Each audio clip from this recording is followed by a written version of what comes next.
L'or brille, mais n'éclaire pas. Sénèque. J'étais assise à ma table préférée, dans notre jardin que j'avais dessiné moi-même, quand il me l'a annoncé. Marc, mon mari depuis 27 ans, était debout, l'air étrangement léger. J'ai gagné. 10 millions. À la loterie nationale. Je n'ai pas souri.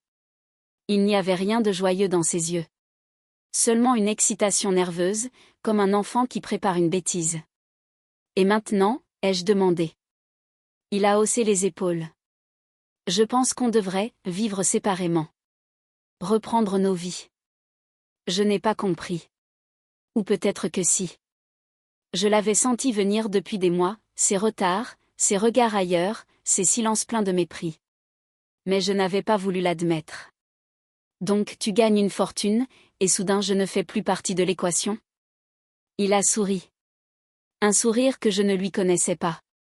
Ce n'est pas contre toi. C'est juste une nouvelle étape. J'ai besoin de liberté. Et comme ça, il est parti.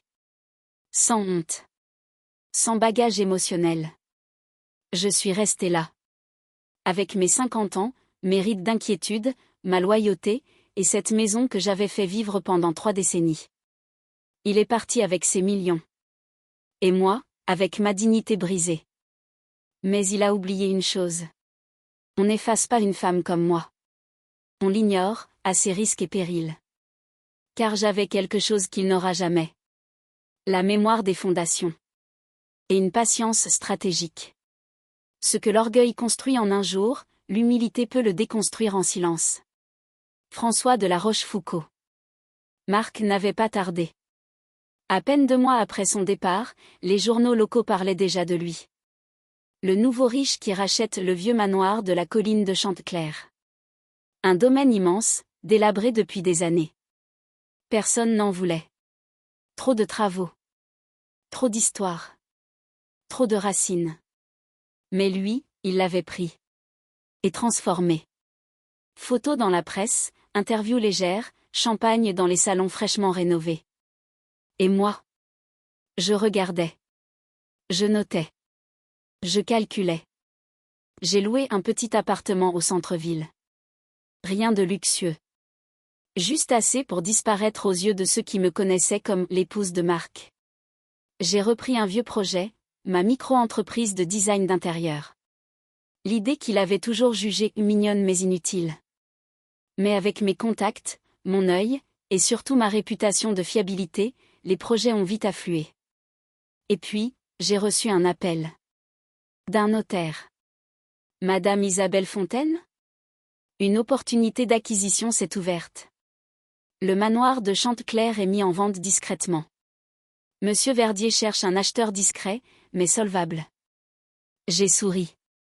Un sourire que Marc, lui, ne m'avait jamais vu porter. J'ai demandé des détails. Le notaire a hésité. Madame, c'est votre ex-mari qui le vend. Il n'arrive plus à couvrir les frais. Et disons que sa compagne actuelle est partie avec ce qui restait de liquidité. Il avait gagné 10 millions. Il les avait dépensés en 10 mois. Et moi, en silence, j'avais reconstruit ma solvabilité, mes appuis, ma crédibilité. J'ai dit. Je veux visiter. Aujourd'hui. Ce que je ne lui ai pas dit, c'est que je connaissais déjà chaque mur. Chaque fissure. Chaque fenêtre qui grince.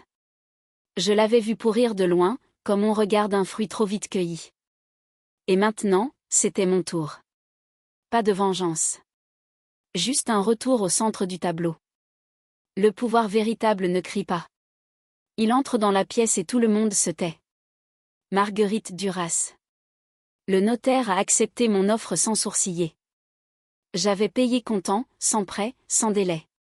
Marc, acculé, avait besoin de cet argent.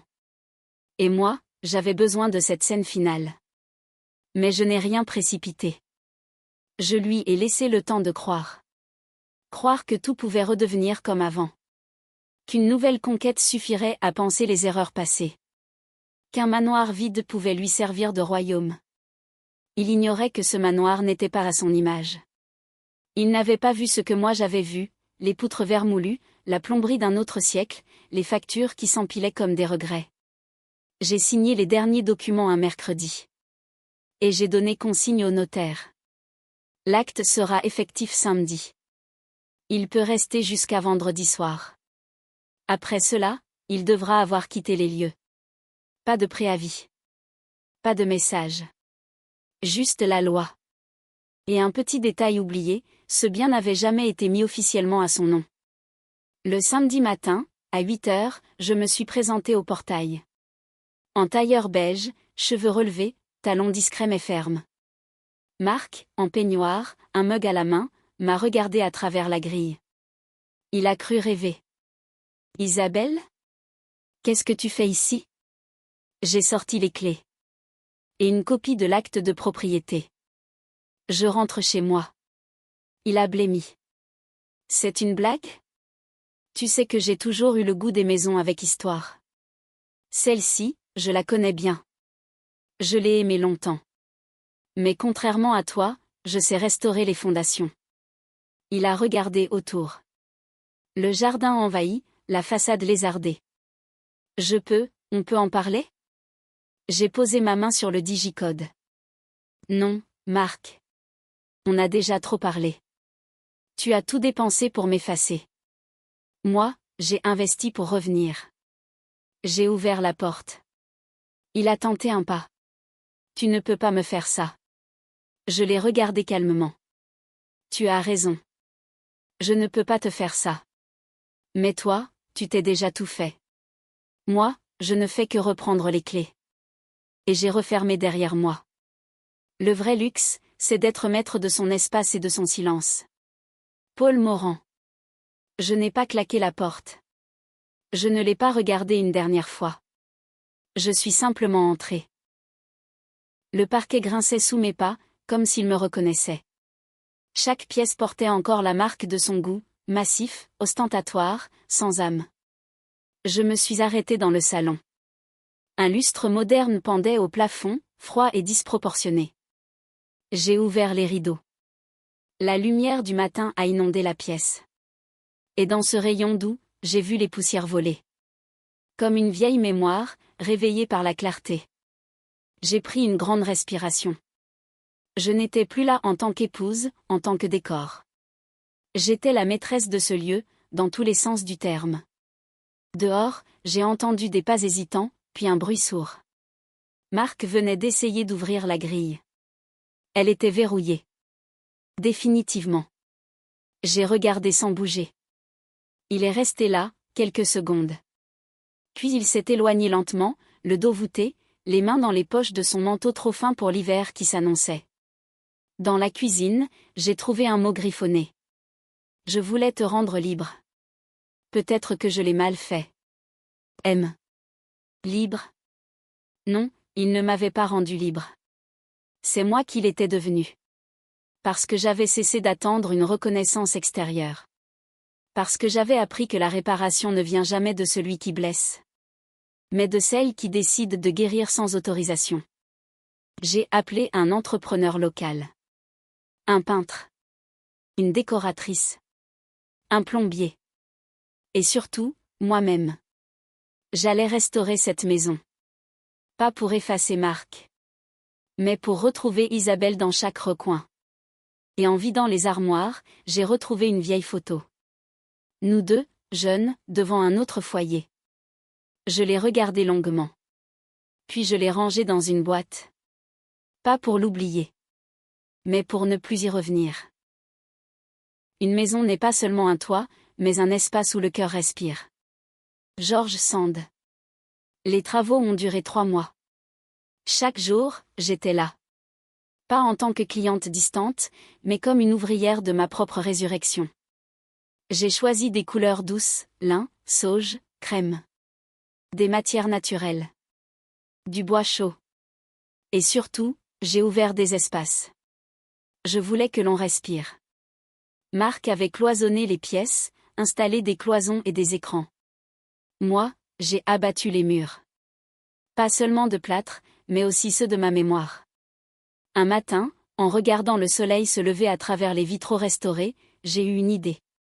Et si ce lieu ne servait pas qu'à moi? J'ai repensé aux femmes croisées dans les cercles de parole, aux messages reçus sur notre blog, les voix retrouvées. Tant de femmes en transition. En rupture. En quête. J'ai appelé Clara. Et si on organisait des résidences? Des séjours de quelques jours, ici, pour écrire, créer, souffler?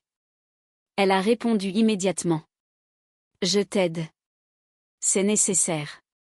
J'ai monté un dossier, cherché des financements, parlé à la mairie. Et étonnamment, les portes se sont ouvertes. Peut-être parce que ma démarche était claire. Peut-être parce que j'étais enfin alignée avec moi-même. Le jour de l'ouverture, il y avait 6 femmes. Différentes. Abîmées mais debout. Je leur ai fait visiter les lieux. On a bu un thé dans le salon baigné de lumière. Puis je leur ai dit. Ici, personne ne vous attend. Mais tout est prêt pour que vous vous retrouviez. L'émotion a rempli la pièce. Et moi, je me suis sentie chez moi pour la première fois depuis longtemps. Je n'avais pas acheté un manoir. J'avais reconstruit un sanctuaire. Et lorsque l'une des participantes m'a dit en partant. Merci pour cette paix. Elle est rare. Et contagieuse. J'ai su que je n'étais plus en réaction. J'étais en création. Il y a une force dans le calme que l'agitation ne pourra jamais atteindre. André Gide. Le centre venait d'ouvrir pour son 2e cycle de résidence. Les voix résonnaient dans le grand salon comme un cœur discret. Des stylos grattaient des carnets, des doigts caressaient les touches des ordinateurs portables, et dans la cuisine, on entendait les rires. C'était une maison vivante. Je revenais d'un rendez-vous avec une fondation qui voulait soutenir notre projet, quand j'ai vu une silhouette au loin, appuyée contre la grille. Mon cœur a reconnu avant mes yeux, Marc. Je n'ai pas ralenti. Je suis passé devant lui. Il a levé les yeux. Isabelle, je sais que je n'ai aucun droit. Mais j'aimerais te parler. Je l'ai regardé, un bref instant. Tu veux parler à la propriétaire ou à la femme que tu as quittée? Il a baissé les yeux. Puis il a murmuré. Aux deux, peut-être. Je n'ai pas ouvert. J'ai posé mon sac, suis rentré dans la maison, et suis allé chercher Clara, qui écrivait sur la terrasse. Il est là. Il veut parler. Elle m'a simplement demandé. Et toi, tu veux? Je suis restée silencieuse un instant. Puis j'ai dit. Oui. Pas pour lui. Pour moi. Nous sommes sortis ensemble. Et cette fois, je n'étais pas seule. Marc a vu Clara. Puis Lila, puis Aurore, qui observait à travers les fenêtres. Il a souri tristement. Tu as bâti quelque chose de beau. Je l'ai regardé calmement. J'ai bâti ce que tu ne voyais pas quand tu regardais ailleurs. Il a hoché la tête. J'ai tout perdu. Je n'ai rien répondu. Il a continué. Et toi, tu as trouvé. Comment tu as fait? J'ai soufflé doucement. En cessant d'attendre. En cessant de supplier. Et en comprenant que parfois, ce qu'on perd, c'est ce qui nous sauve. Il est resté là, immobile. Et moi, j'ai tourné les talons. Avant de franchir la porte, je me suis retournée. Tu peux revenir. Pas ici. Mais à toi-même. Si tu veux. Moi, j'ai fini d'attendre. Et la grille s'est refermée derrière lui. Avec un clic net. Pas brutal. Mais définitif. Le vrai voyage, ce n'est pas de chercher de nouveaux paysages, mais un nouveau regard. Marcel Proust. Un mois après notre dernière rencontre, j'ai réservé une semaine au bord de l'Atlantique, dans une petite maison d'hôte à Saint-Jean-de-Luz. Pas pour fuir. Pas pour me cacher. Mais pour me voir. Je suis arrivée avec une valise légère. Aucune robe de soirée. Aucun agenda. Seulement des livres, un carnet, et cette envie rare, ne rien devoir à personne. La chambre donnait sur les dunes. Le vent chantait doucement à travers les volets. Et chaque matin, je marchais pieds nus sur le sable froid, une tasse de thé à la main. Le 3e jour, une femme m'a abordé sur la plage. Vous êtes Isabelle, n'est-ce pas? La fondatrice du centre d'écriture? J'ai souri, un peu surprise. Oui. Elle m'a tendu la main. Ma sœur a participé à votre résidence. Elle m'en parle encore. Elle dit que vous lui avez rendu une part d'elle-même. Je n'ai pas su quoi répondre. Alors j'ai simplement dit. Elle l'avait en elle. Moi, je n'ai fait qu'allumer une lampe. Ce soir-là, j'ai dîné seule dans une brasserie face au port. Et pour la première fois depuis longtemps, je ne me suis pas sentie vide à table. J'ai ouvert mon carnet. Et j'ai écrit. On m'a quitté avec 10 millions. J'ai bâti 1000 fois plus avec le silence. Et aujourd'hui, je m'appartiens enfin. Je ne pensais pas à Marc. Ni même à la maison. Je pensais à la femme que j'étais devenue. Pas nouvelle. Pas différente. Mais alignée. J'ai pensé à Thomas, à mes anciennes collègues, à toutes celles que j'avais croisées en chemin. Et j'ai compris que ma plus grande victoire n'était pas d'avoir racheté un manoir, ni même d'avoir fermé une grille. Ma victoire, c'était d'avoir ouvert une porte en moi. Et d'y avoir trouvé de la place. Ce que l'on appelle la fin est souvent le commencement. T.S. Eliot. Je suis rentré à la maison le dimanche suivant, les jours rosés par l'air de l'océan. Tout était calme. Les volets ouverts, la lumière douce de fin d'après-midi dansait sur les murs fraîchement peints. Je me suis installé dans la véranda avec une infusion de verveine. Et sur la petite table basse, une enveloppe m'attendait. Écriture inconnue. Timbre de Bordeaux. Je l'ai ouverte.